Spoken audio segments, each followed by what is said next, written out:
طرد مراسل ثاني من المغرب لقناتنا التونسية أثناء معلومة خاطئة بعد ما قال بأنه الملعب بعيد ب25 كيلومتر من فندق إقامة منتخبنا الوطني بالرباط، لذلك تم طرده وترحيله من المغرب إلى تونس. استاد بعيد تقريبا على وسط الرباط ب 25 كيلومتر.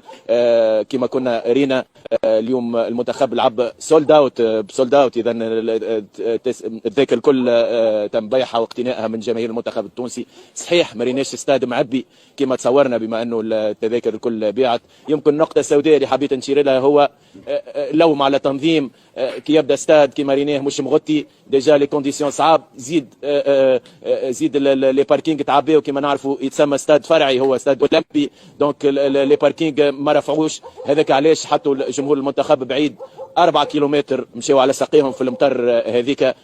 دونك تضحيات جسيمه من جمهور المنتخب التونسي، وهذا ممتاز جدا انيس.